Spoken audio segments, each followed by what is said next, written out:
Querido Jesus, nós te louvamos por tudo que tu és. Obrigado, Pai, porque o Senhor nos dá a oportunidade de estarmos em meio a esse momento de crise, em meio a essa pandemia, louvando e engrandecendo o teu nome. Que o Senhor possa estar com os nossos irmãos, atenda a cada um deles conforme a sua vontade, que o Senhor possa abençoar aqueles que estão passando por um momento difícil, talvez de saúde, de trabalho, de relacionamento, enfim, que o teu amor e a tua graça possa alcançar a todos os nossos irmãos e que o Senhor possa nos ungir com o teu Santo Espírito. Pedimos uma bênção especial sobre o programa desta noite. Use mais uma vez o nosso pastor para que ele seja um instrumento a falar em teu nome. Esteja conosco, esteja com os nossos irmãos que estão em casa, nos proteja, nos guarde, perdoa, Senhor, os nossos pecados, em nome de Jesus que nós oramos. Amém.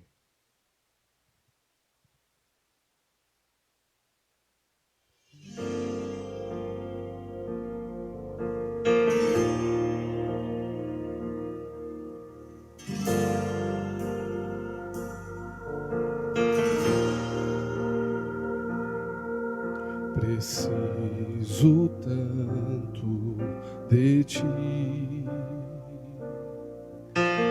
minha alma anseia, a tua presença faz eu querer em mim. Eu nada sou sem ti.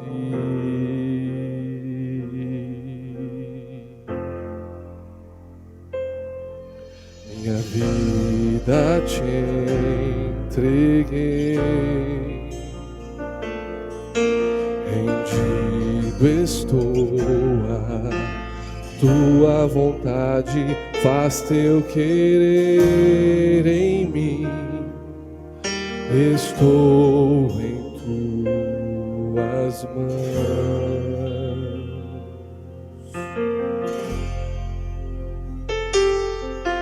E diante da tua glória,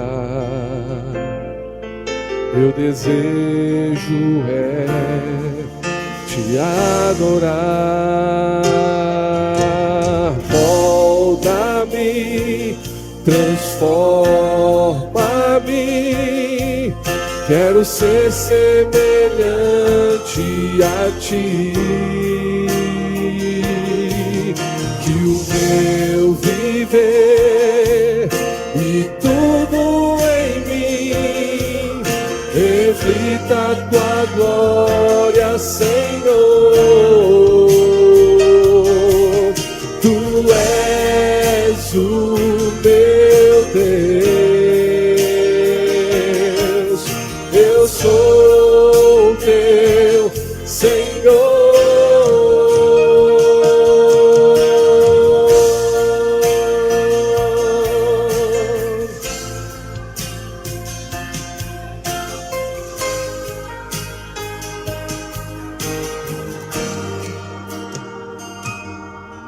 Preciso tanto de ti, minha alma anseia a tua presença, pois reconheço que eu nada sou sem ti.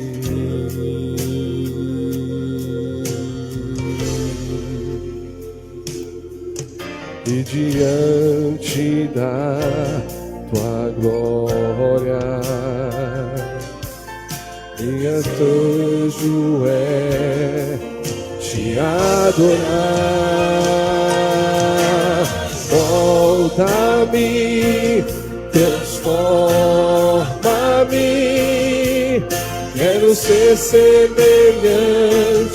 a ti. Eu viver e tudo em mim reflita a tua glória, Senhor. Tu és o meu Deus, sou teu Senhor.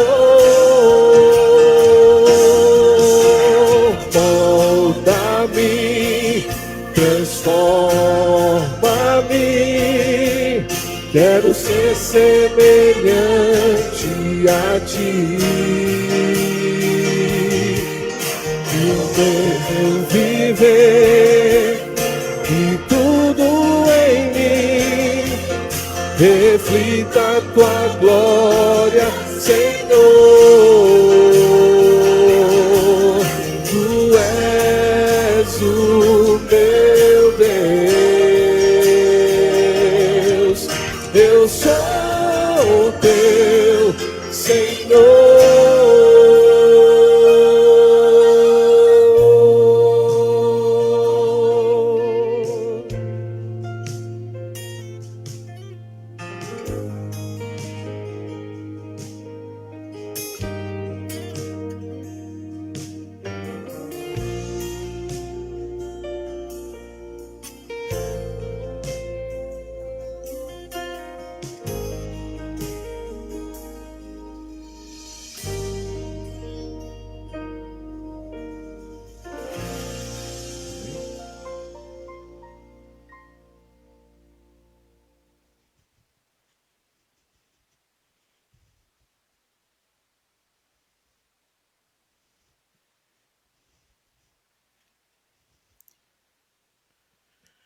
Uma boa noite, tudo bem? Tudo certinho? Como é que passou o domingo? Espero que você esteja bem. Algumas pessoas têm a facilidade de descansar nesse dia. Eu sei que alguns trabalham, né? Normal. Mas que bom que você está conosco. Que bom que você está conectado aí. Mais um domingo à noite, mais um culto virtual, né? Mais um culto online. Mas é uma alegria poder chegar na sua casa hoje, fazendo uma transmissão também pelo YouTube, como já foi mencionado. Algumas pessoas, algumas TVs, né, têm mais facilidade para acessar e assistir ali pelo YouTube. Então, por favor, compartilhe os links, seja muito bem-vindo. Um abraço, Pastor Pereira, está conosco lá de Goiânia. É sempre bom tê-lo aqui conosco. Outras pessoas queridas, né, que estão aqui, de Floreal. A irmã Ronélia não perdeu nenhum culto, né? Ela e o Totonho, lá de Floreal. Enfim, muitas pessoas estão conosco e fica aqui a minha saudação, o meu abraço, que você se sinta bem aqui conosco. Ontem à tarde tivemos um lindo testemunho. Se você não pôde, por alguma razão, assistir, eu vou insistir que você assista, porque é de fato um testemunho marcante. Quem pôde ver ontem, com certeza saiu dali de forma mais abençoada, vou dizer assim, com a certeza de que Deus cuida e que Deus está velando por nós. Nós vamos continuar o nosso estudo.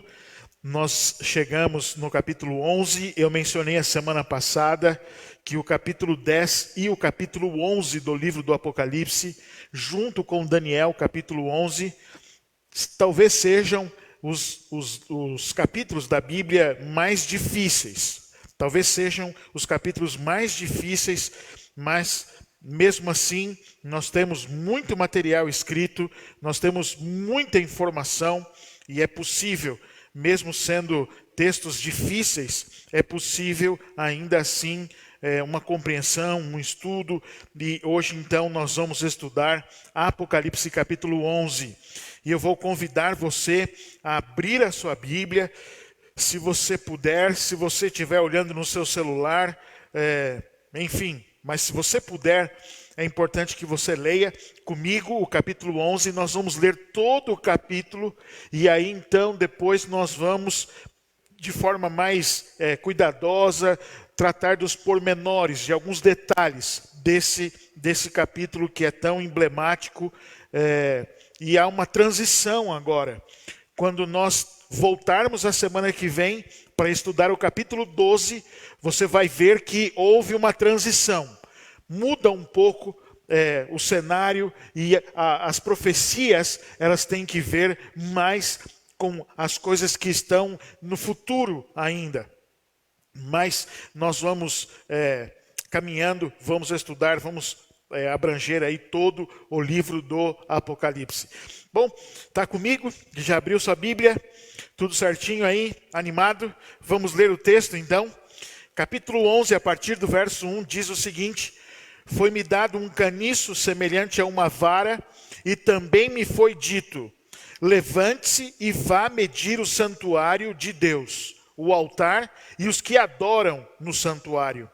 Mas deixe de lado o átrio exterior do santuário e não meça, porque este átrio foi dado aos gentios, que por 42 meses pisarão a cidade santa. Darei autoridade às minhas 2 testemunhas para que profetizem durante 1260 dias, vestidas de pano de saco. Verso 4. São estas as 2 oliveiras e os 2 candelabros que estão em pé diante do Senhor da terra.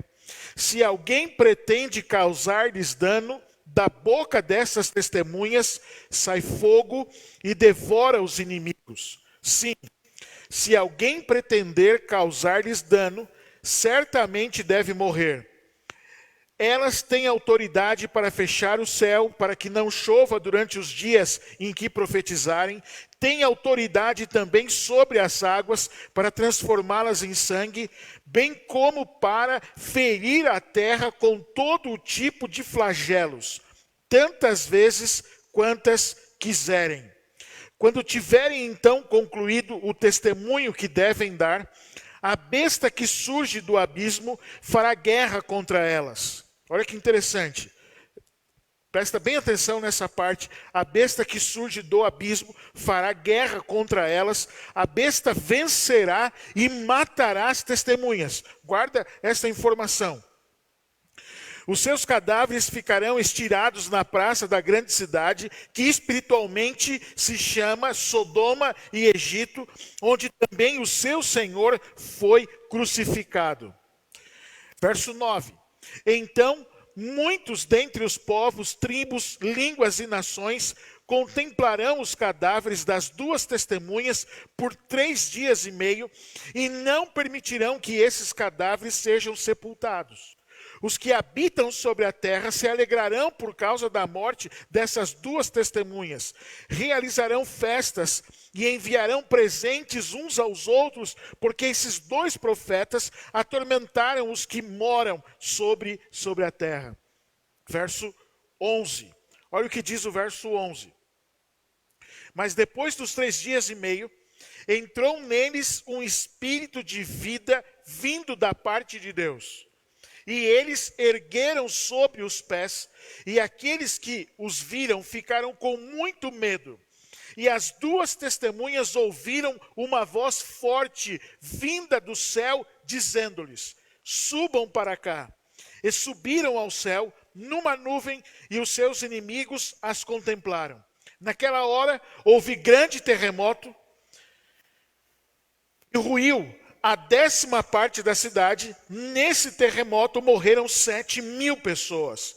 As outras pessoas ficaram aterrorizadas e deram glória ao Deus do céu. Passou o 2º ai, eis que sem demora vem o terceiro ai. Muito bem, lemos o texto.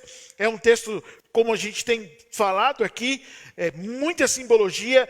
São símbolos que evocam, que chamam, que nos remete ao Antigo Testamento. Muitas coisas do Apocalipse, eu tenho repetido isso aqui, a chave para nós entendermos o Apocalipse é o Antigo Testamento. E o capítulo 11 não é diferente do texto, desse texto. Então, vamos agora, de forma assim mais detalhada, começar a esmiuçar e a entender mais a relação desses símbolos com aquilo que João está vendo. No verso 4, nós lemos, são estas 2 oliveiras e os 2 candelabros que estão em pé.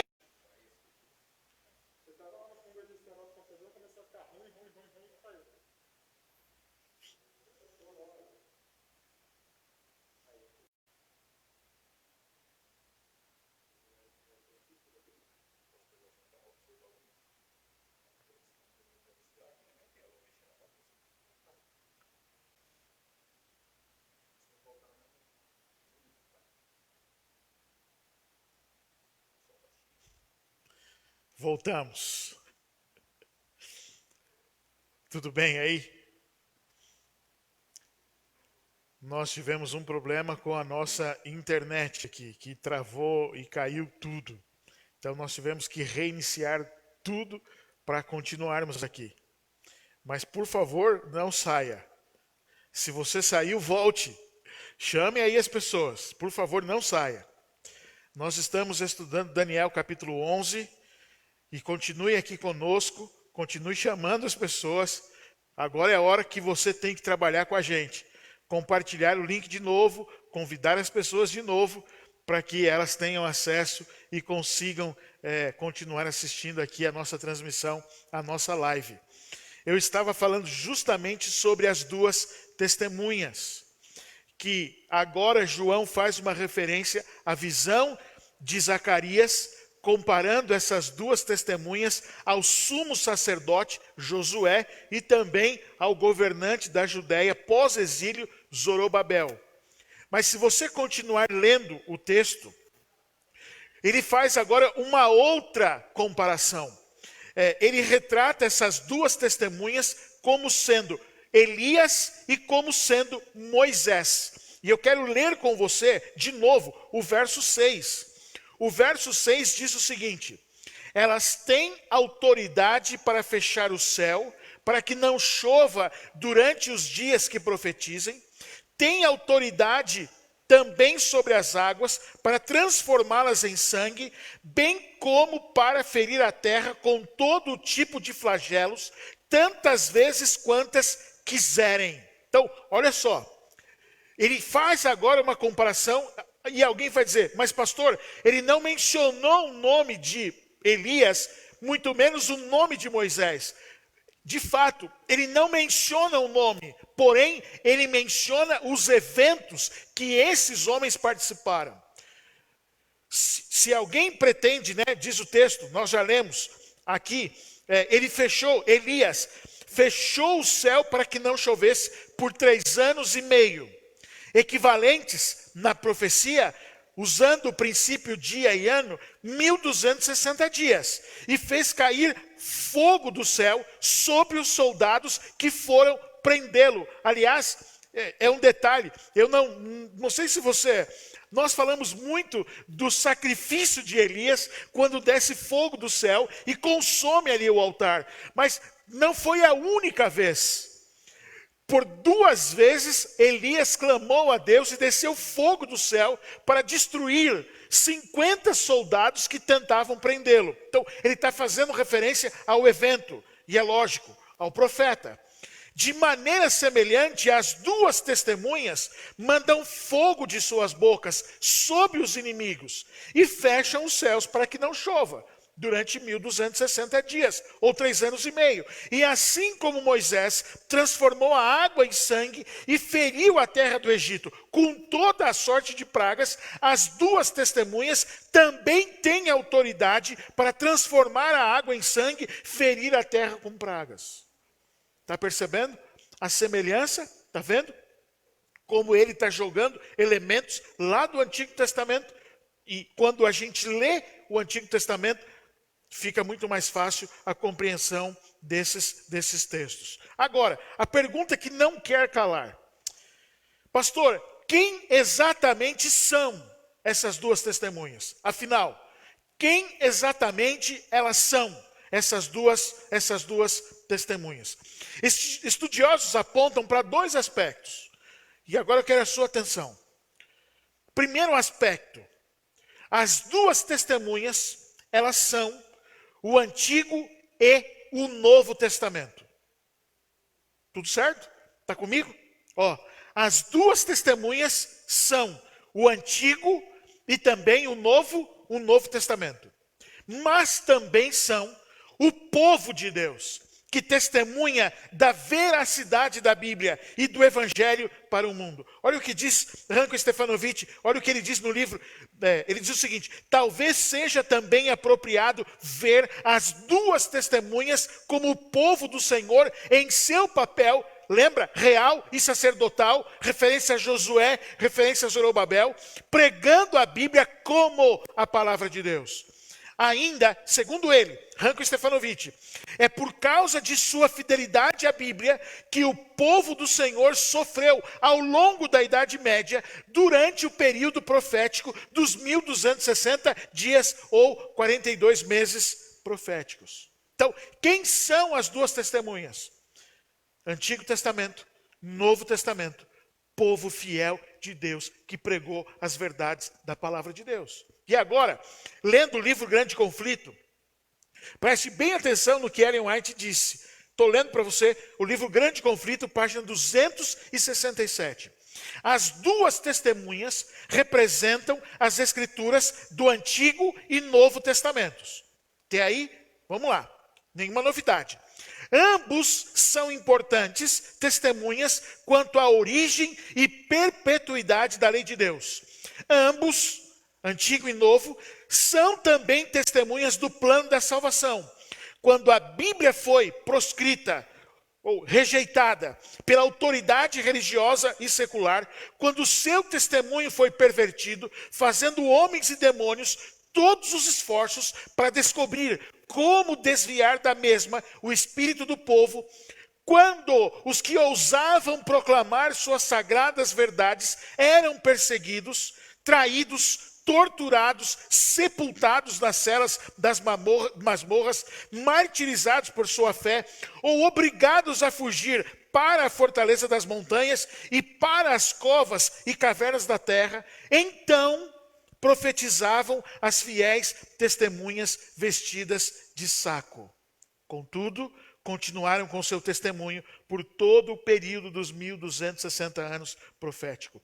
Nos mais obscuros tempos, houve fiéis que amavam a palavra de Deus e eram ciosos de sua honra. Esses fiéis servos foram dados sabedoria, autoridade e poder para anunciar a verdade da palavra de Deus durante todo aquele tempo. Perceberam que, inclusive em Ellen White, nós podemos dizer que as duas testemunhas são o Antigo Testamento, o Novo Testamento, mas também é uma referência ao povo de Deus.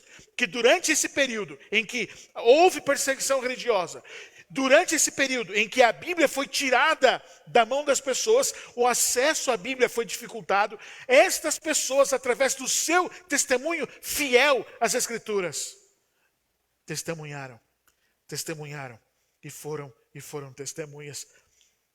Por isso, então, as duas testemunhas, Antigo e Novo Testamento, mas também o povo fiel à palavra de Deus. Vamos para frente um pouco. Vamos ler de novo. Alguém vai dizer assim, mas pastor, está lendo de novo? Vamos ler de novo. A repetição ela faz parte do aprendizado. A partir do verso 7, olha o que diz o verso 7. Quando tiverem então concluído o testemunho que devem dar, a besta que surge do abismo fará guerra contra elas, a besta vencerá e matará as testemunhas. Olha o que vai acontecer. Vamos continuar lendo. Verso 8. E os seus cadáveres ficarão estirados na praça da grande cidade, que espiritualmente se chama Sodoma e Egito, onde também o seu Senhor foi crucificado. Agora, preste muita atenção nesta linguagem. Querido, o verso 8 diz, na praça da grande cidade, que espiritualmente se chama Sodoma, Egito e Jerusalém. Ora, aonde o Senhor foi crucificado. Então, se é uma cidade espiritualmente, não está se referindo a um lugar específico. Porém, as características dessa cidade. Nós vamos ver isso com mais detalhes. Verso 9. Então, muitos dentre os povos, tribos, línguas e nações contemplarão os cadáveres das duas testemunhas por 3 dias e meio e não permitirão que esses cadáveres sejam sepultados. Verso 10. Os que habitam sobre a terra se alegrarão por causa da morte dessas duas testemunhas. Realizarão festas e enviarão presentes uns aos outros, porque esses 2 profetas atormentaram os que moram sobre a terra. Olha que interessante. Vamos bem devagar aqui agora. depois que as duas testemunhas, elas terminam a sua obra ao longo dos 1260 anos da supremacia papal, a besta, veja, o texto diz, a besta, e aqui é símbolo do poder político, que surge do abismo. Essa besta, então, ela vai pelejar contra as testemunhas. E não só peleja contra as testemunhas, mas ela consegue vencer e matar as duas testemunhas. Uma vez que o abismo é a morada de Satanás, nós já lemos isso em um estudo passado, essa besta, ela é controlada, ou esse poder político, ele é controlado e apoiado pelo próprio diabo. De maneira específica, por meio do poder político e dominante no final desse período profético, no final dos 1260 anos da supremacia papal. Querido, agora, atenção, no final dos 1260 anos,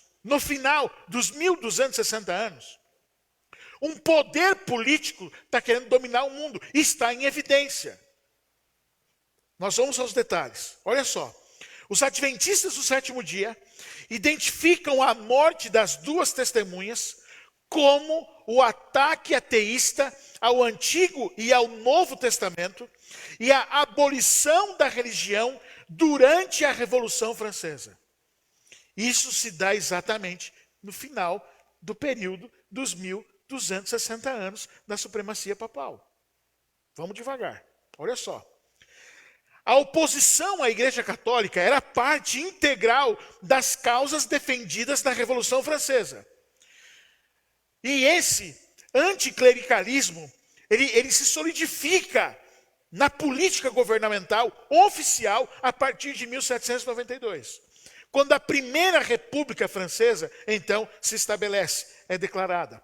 A maior parte da descristianização da França durante a Revolução foi motivada por preocupações políticas e econômicas. Mas as alternativas filosóficas à igreja, elas também se desenvolvem. O que na verdade está acontecendo eu estou indo contra a igreja, eu estou indo contra a religião, mas na verdade o que eu estou querendo fazer, ou o que a França fez, foi instituir um novo padrão de culto, uma nova religião. Me acompanhe, fica comigo, olha só. Há dois homens que merecem ser citados aqui, e até os meninos podiam mostrar para vocês aí. O primeiro deles é Joseph Fouché, eu não sei se é exatamente assim a pronúncia. E o outro é esse Momoro. Esses dois homens tiveram participação ativa justamente nessa troca, porque há uma mudança, há uma troca. Não é que não existe mais o culto, não é que não existe a religião. Ora, a religião e o culto, eles estão num processo de transformação e de mudança. Lembra? Nós, adventistas do sétimo dia, cremos que foi justamente o ateísmo que matou as duas testemunhas. Olha que interessante.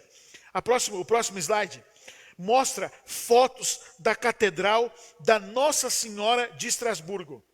Esta catedral, ela foi transformada no Templo da Razão. Elas foram transformadas, as catedrais, então vejam, eram lugares religiosos. O que está acontecendo é uma inversão, é uma mudança na religião. O culto da razão agora, ele faz parte, ele entra em voga. E as catedrais, as igrejas, elas continuam abertas, porém agora o culto é outro. Olha essa descrição na igreja. Aparece na igreja de Ivry.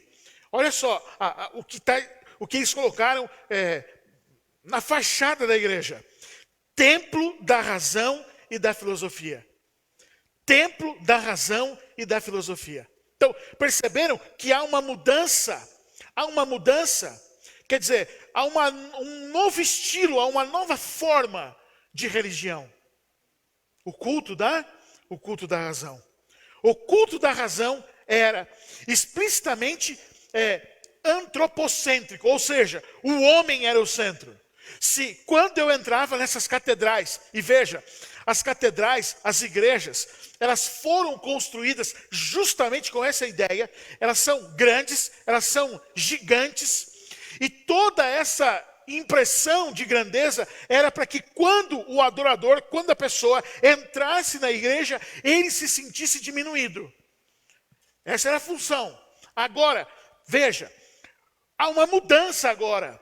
E agora, o que era para ser Deus no centro, agora não é mais Deus no centro. Agora é o homem, ele passa a ocupar o centro da adoração.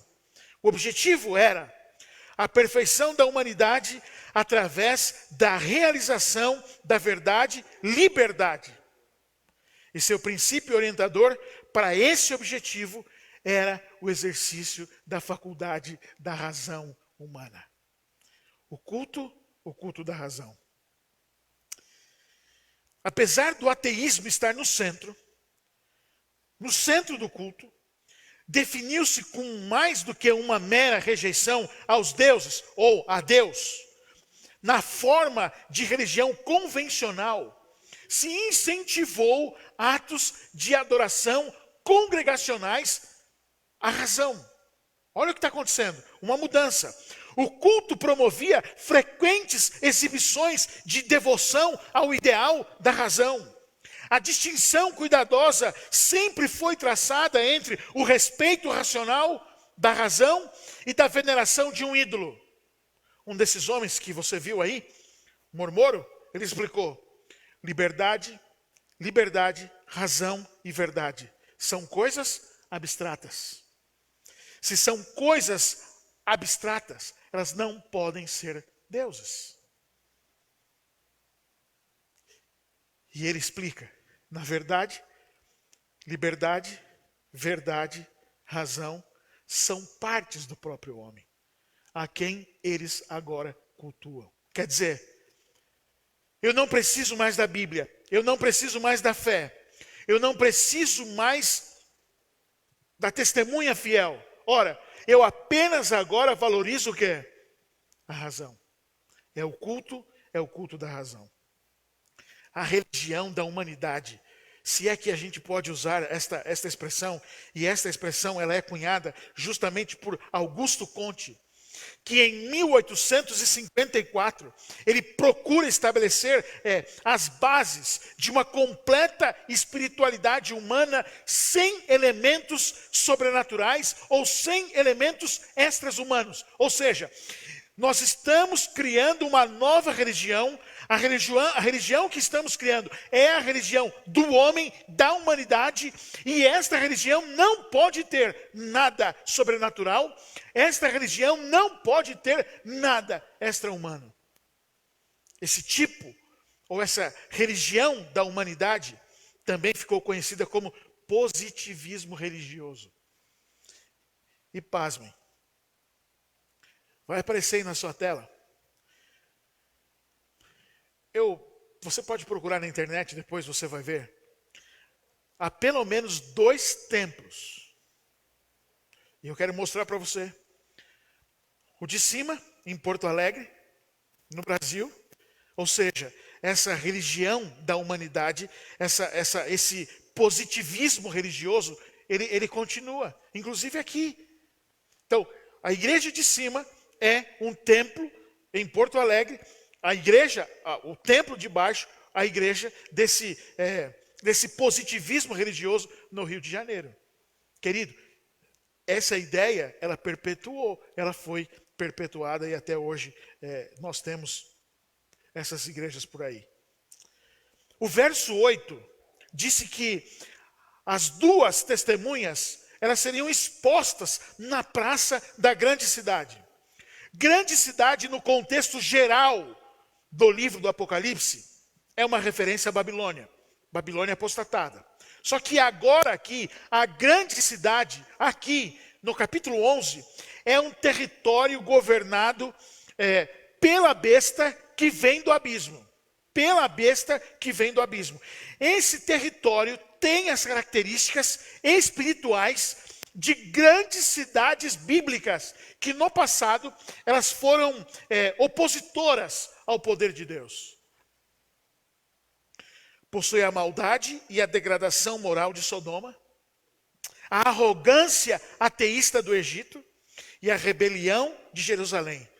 O texto, verso 8, diz: aonde o seu Senhor foi crucificado. De igual modo, essa grande cidade simbólica, lembra? Não é um lugar específico, mas é as características dessa cidade que agora elas estão em voga. E são as características desta cidade que matam as testemunhas. Então, essas cidades simbólicas, elas matam o povo de Deus e também a Bíblia. Os que habitam sobre a terra, diz o verso 10, eles vão ficar felizes, eles vão fazer festa. Querido, olha só, no verso 10 diz que os habitantes da terra, quando veem as testemunhas mortas, eles fazem festa. A palavra de Deus, presta bem atenção no que eu vou dizer para você. A palavra de Deus sempre incomoda a consciência de quem a ouve, mas não está disposto a se entregar. Eu vou repetir isso. A palavra de Deus sempre incomoda a consciência de quem a ouve, mas não está disposto a se entregar. E agora, aparentemente, eles estão livres. Eles estão livres. Vamos ler, vamos voltar ao texto, a partir do verso 11, verso 12 e o verso 13. Mas, depois dos 3 dias e meio, entrou neles um espírito de vida, vindo da parte de Deus. Notaram? A besta que surge do abismo lidera essas ideias e elas matam as testemunhas. Só que agora é a vez de Deus agir. O texto diz: mas depois dos 3 dias e meio, entrou nelas um espírito de vida vindo da parte de Deus. E eles se ergueram sobre os pés, e aqueles que os viram ficaram com muito medo. Estavam fazendo festa, porque elas morreram, agora estão batendo os joelhos, né? Estão com medo, porque elas ressurgiram. As 2 testemunhas ouviram uma voz forte, vinda do céu, dizendo-lhes: subam para cá. E subiram ao céu numa nuvem, e os seus inimigos as contemplaram. Verso 12. Verso 13, melhor dizendo, naquela hora houve grande terremoto, ruiu a 10ª parte da cidade. Nesse terremoto morreram 7.000 pessoas. As outras pessoas ficaram aterrorizadas e deram glórias ao Deus do céu. Querido, a cena que nós estamos vendo aqui, da ressurreição das 2 testemunhas, também evoca ou também nos remete a um acontecimento do Antigo Testamento. Lembra do profeta Ezequiel? E a ordem que foi dada para ele, você pode ler isso com detalhes no capítulo 37 do livro de Ezequiel. Foi dito para Ezequiel, ele foi levado para um lugar, para um vale, onde haviam ossos secos. Você conhece a história? E então foi dito para ele: Ezequiel, profetiza. E quando Ezequiel, ele então começa a falar, você já leu esse relato, você já ouviu essa história, lembra o que acontece? Esses ossos secos, eles começam a se juntar, e mais do que isso, eles começam a se revestir de carne, tendões, músculos, e aquilo que era osso volta a ter vida. Essa profecia, que se referia a Israel, porque era uma ideia de que espiritualmente Israel tivesse morto, se obedecessem a Deus, eles poderiam renascer, ressurgir. É o mesmo paralelo, querido, que João está fazendo aqui no capítulo 11. A cena da ressurreição das 2 testemunhas lembra a visão de Ezequiel no Vale de Ossos Secos. Olha o que diz Ranko Stefanovic. Historicamente, uma das consequências da Revolução Francesa foi o grande reavivamento do interesse pela Bíblia. Parece que o tiro saiu pela culatra. Porque ao mesmo tempo em que emerge a filosofia, a razão, o culto voltado para o homem, ou o homem sendo o centro do culto, ao mesmo tempo há um efeito colateral que faz com que as pessoas se voltem para a Bíblia. Ele diz, historicamente, uma das consequências, ou um efeito colateral da Revolução Francesa foi o grande reavivamento e interesse pela Bíblia, manifesto em particular por meio da criação das grandes sociedades bíblicas e das diversas sociedades missionárias. Querido, olha o que está acontecendo. O ateísmo, que emerge junto com a Revolução Francesa, e aqueles vários ismos que até um dia eu mencionei para você, iluminismo e tantos outros. Todas essas teorias, de alguma forma, elas ofuscam o brilho da palavra de Deus. Em algum momento, inclusive, parece que esses movimentos, eles têm a primazia, porque o texto a gente leu, de fato, elas morreram. Mas, querido, Deus chama à tona de novo. Lembra, quando nós falamos aqui, as duas testemunhas, nós estamos se referindo à Bíblia e ao povo fiel da Bíblia. E por uma razão, num ato extraordinário, num efeito colateral de toda a Revolução Francesa, há uma busca especial pela palavra de Deus. Eu quero terminar contando uma história. Você já deve ter ouvido essa história. Até vou pedir para os meninos colocarem na tela.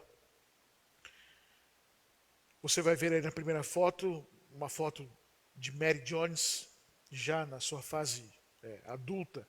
Na verdade, essa é uma pintura feita de uma foto. No meio, uma Bíblia. E a última foto é o túmulo onde Mary Jones ela foi sepultada. Mary Jones cresceu num lar cristão. Seus pais eram cristãos. Seus pais frequentavam a igreja nos finais de semana. Ela morava no interior da Inglaterra. Um lugar afastado, longe dos grandes centros. Ela não teve acesso à escola, por exemplo, na idade comum. Ela só entrou na escola com 10 anos de idade. Mas ainda quando pequena, ela ia para a igreja e ela então via o pastor manusear a Bíblia. E ela olhava a maneira como o pastor manuseava a Bíblia, os textos que ele lia, as histórias que ele contava, e ela se imaginava, não apenas vivendo aquelas histórias, mas também tendo a oportunidade de ter um livro desse na mão e poder ela ler as histórias. Mas havia dois problemas. Problema 1, ela não sabia ler. Problema 2, ela não tinha dinheiro para comprar uma Bíblia. Olha o que acontece. Quando ela completa 10 anos de idade, perto da fazenda onde ela morava, abriu uma escola. E agora, como as crianças da idade dela, como não tinham tido oportunidade de estudar, agora aproveitam e vão para a escola. E veja, ela então, muito rapidamente, ávida pelo conhecimento, por aprender a ler, e a intenção dela era aprender a ler para ler a Bíblia. Os pais também não liam. Veja, ela começa a aprender a ler. E acontece algo extraordinário. Porque depois de um tempo, ela é convidada, na frente dos seus amigos, na sala de aula, a ler a Bíblia. E ela se lembrou de uma promessa que foi feita a ela por uma mulher Nós não temos o nome completo dessa mulher. Na história, ela aparece apenas como Senhora Evans. Esta mulher prometeu a Mary Jones: olha, no dia em que você aprender a ler, você pode ir à minha casa e eu vou emprestar a minha Bíblia para que você possa ler. Ora, e quando ela leu a Bíblia na sala de aula, ela disse: estou pronta. E ela então ia, nos tempos de folga, ela ia à casa da senhora Evans e ali ela passava o tempo que ela podia lendo a palavra de Deus. Mas ela queria ter uma Bíblia. E ela então resolveu juntar dinheiro. O pai era um tecelão. A mãe não tinha trabalho fora, cuidava das coisas da casa. Ela então começa, queridos, a guardar dinheiro, porque ela quer comprar uma Bíblia. É uma menina, eu estou falando de uma garota de 10 anos de idade. Ela começa a guardar dinheiro, porque ela quer comprar uma Bíblia.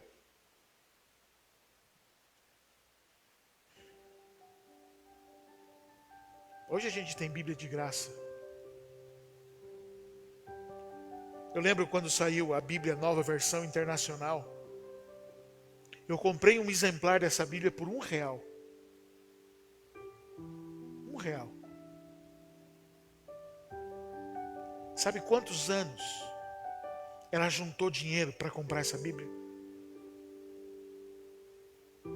Foram 6 anos. 6 anos ajuntando dinheiro para poder comprar uma Bíblia. 6 anos juntando dinheiro. E agora ela possui dinheiro suficiente das suas economias, das ajudas que ela fez em casa, dos trocados que o pai dava. Ele construiu para ela um cofre onde ela guardava dinheiro. Ela ajudava vizinhos a cuidarem dos animais em troca de moedas. Ela buscava água. Tudo isso para juntar dinheiro para comprar uma Bíblia. Agora, 6 anos depois, ela tem o dinheiro. E ela parte. É uma jovem, 16 anos de idade. Durante 6 anos ela guardou dinheiro para comprar uma Bíblia. E sabe o que ela faz? Ela tem que andar 40 quilômetros. 40 quilômetros. Para chegar até a casa de um pastor, de um reverendo, chamado, o nome dele é Thomas Charles. Ele era quem, mais próximo da sua residência, da sua casa, fornecia Bíblias. E ela então acorda de manhã, a mãe prepara ali para ela um lanche. E ela vai sozinha, com 16 anos de idade, caminhar 40 quilômetros para comprar uma Bíblia. Ela só tem um par de sapatos. E ela guarda os sapatos para apenas usar quando ela estivesse na cidade. Então, todo o percurso, os 40 quilômetros, ela faz descalça.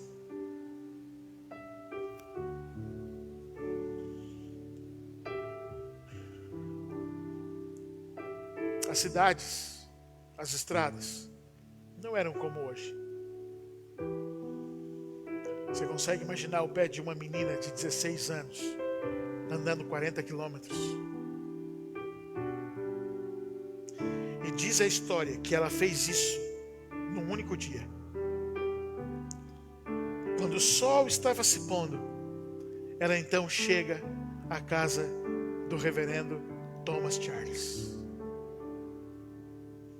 Ele, meio assustado por receber uma criança e sem entender muito o que está acontecendo, afinal era uma adolescente, e ela então trazia ali uma caixinha com o dinheiro que ela havia juntado, e ela então conta meio que eufórica, ela está toda entusiasmada, e ela começa a contar um monte de coisas, que ela guardou dinheiro durante 6 anos para comprar uma Bíblia, e agora aquele pastor a chama para dentro de casa, diz assim: espera aí, você está dizendo que você andou 40 quilômetros a pé e sozinha? Ele a abriga, dá comida para aquela menina. E agora, recuperada o fôlego, Ele então pede para ela, conta essa história de novo. E ela contou. Tudo que eu mencionei aqui para você. E eu vim aqui buscar minha Bíblia. Só que lá em casa, o idioma que nós falamos é o galês. E eu vim aqui buscar uma Bíblia em galês. E o reverendo Thomas olha para ela, sem saber como dizer, mas ele diz para ela, tenta explicar para ela o seguinte: filha, eu tenho 2 Bíblias aqui. Uma Bíblia está escrita em inglês, a outra Bíblia escrita em galês. Só que a Bíblia escrita em galês já tem dono. Consegue imaginar a frustração dela? Trabalhou durante 6 anos, andou 40 quilômetros. E agora ela vê a sua chance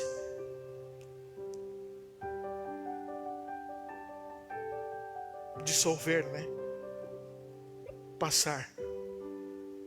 Mas aquele homem, um homem de Deus, ele entende a sinceridade daquela criança. E ele diz assim: bom, é o seguinte, a família que me encomendou essa Bíblia em galês, eles também leem o inglês. Então eu vou fazer uma troca. Eu vou dar para eles essa Bíblia em inglês e você vai levar essa Bíblia em galês para você. Ela dormiu.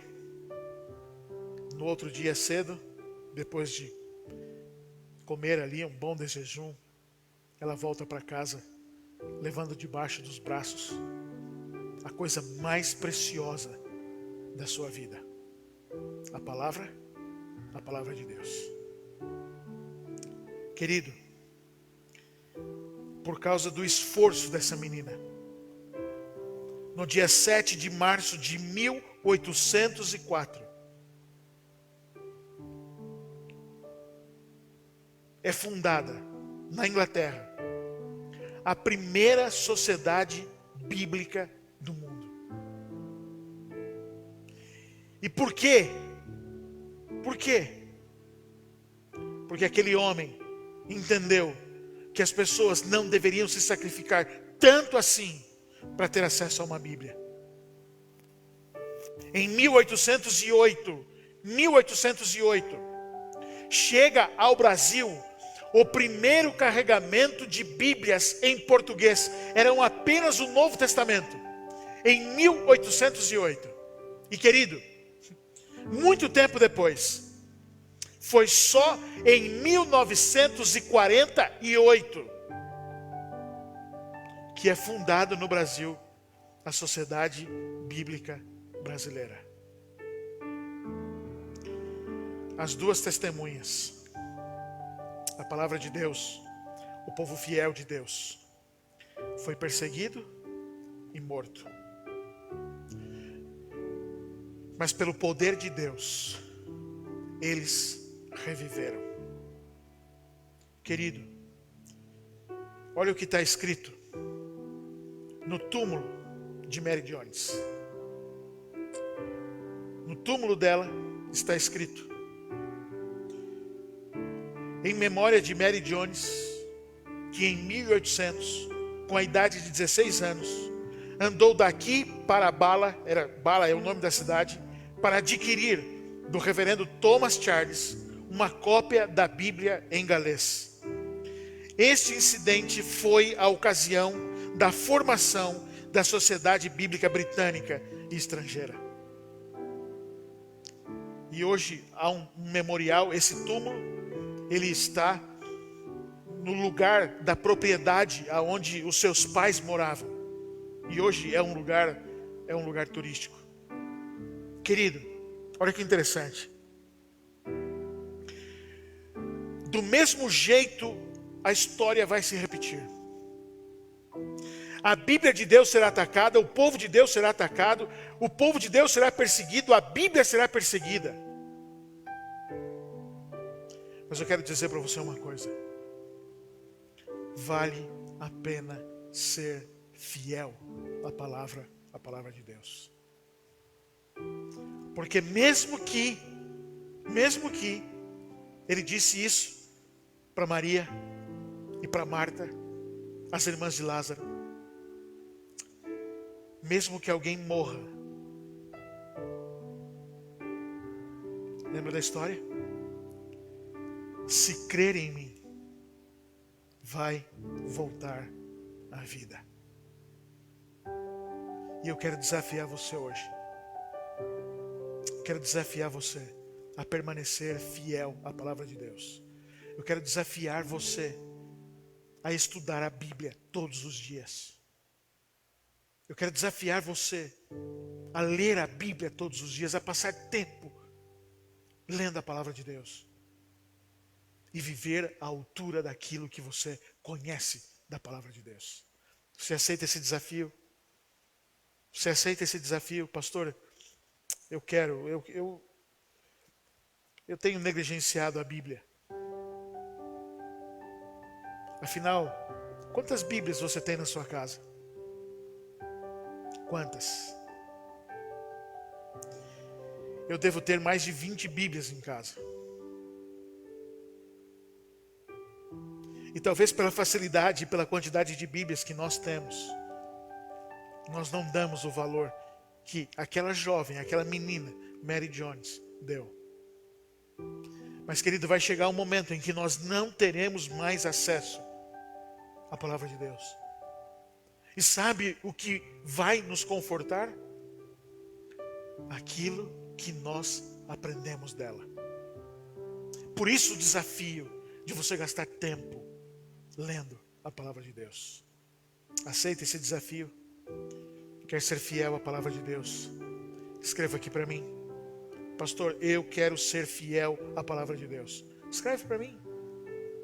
Eu vou orar por você. Diga, eu quero ser fiel à palavra de Deus. Escreva aqui, mande para mim. Eu quero ser fiel à palavra de Deus. Escreva, mande para mim. Eu quero ser fiel à palavra de Deus. E eu vou orar por você. Esse é o seu desejo? Você tomou a sua decisão? Quer ser fiel?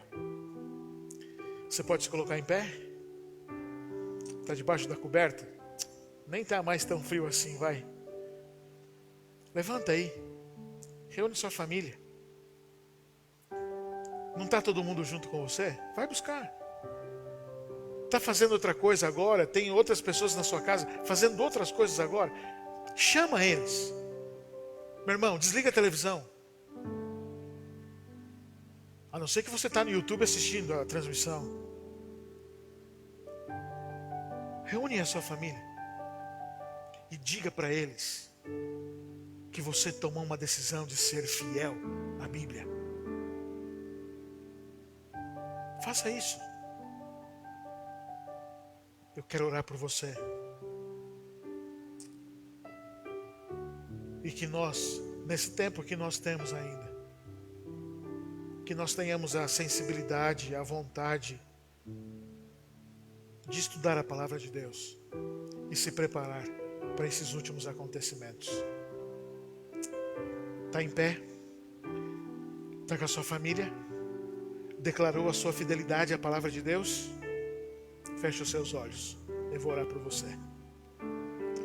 Pai querido, nosso Deus, mais uma vez nós queremos te agradecer pela exposição da tua palavra. Mais uma vez nós te agradecemos porque o Senhor nos tem dado sabedoria e entendimento para compreender a tua palavra. E hoje nós aprendemos que o diabo, que o mal, que o homem, eles não podem destruir a tua palavra. E louvado seja o teu nome por isso.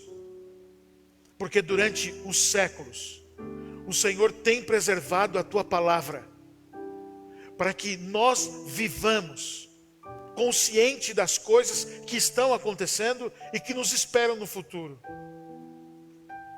E ao ouvir a história dessa garota, Mary Jones, também o nosso coração foi tocado. Nós queremos ser fiéis à tua palavra. Nós queremos gastar tempo estudando a tua palavra.